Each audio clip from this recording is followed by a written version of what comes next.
तर मी तर मोमोज बनवण्यासाठी कोबी, थोडासा कांदा आणि गाजर कट करून चॉप करून घेतलेला आहे.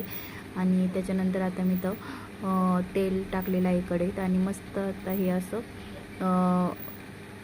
परतून घेते, फ्राय करून घेते थोडंसं. आणि थोडं मीठ टाकलेलं आहे. थोडंसं मऊ होईपर्यंत मी हे परतून घेणार आहे आणि 5-10 मिनटं जे आहे ते झाकण ठेवून वाफेवर शिजवून घेणार आहे, जेणेकरून असं खायला पण असं टच वगैरे लागणार नाही.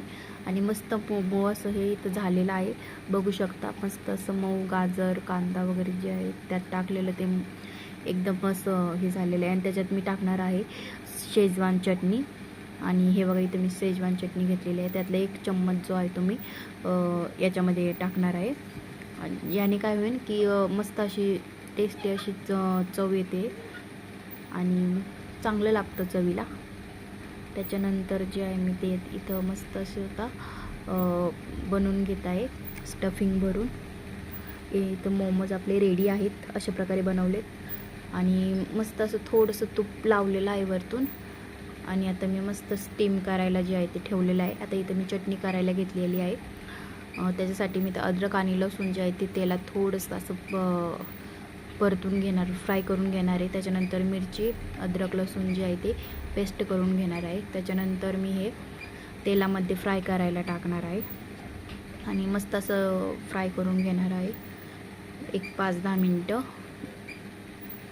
मस्त त्याच्यामध्ये परत एकदा जी शेजवान चटणी आहे तर ती टाकणार आहे आणि थोडंसं मीठ चवीनुसार टाकणार आहे. तर बघू शकता त्याच्यानंतर कसं मस्त असं तेल सुटलेलं आहे चटणीला मस्त.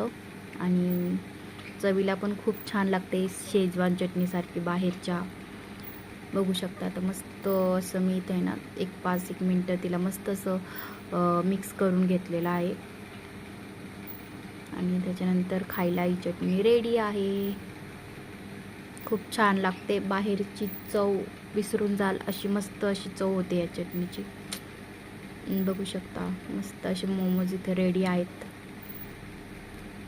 आणि त्याच्यानंतर मी इथं मस्त असं मेयोनीज पण घेतलेलं आहे. आणि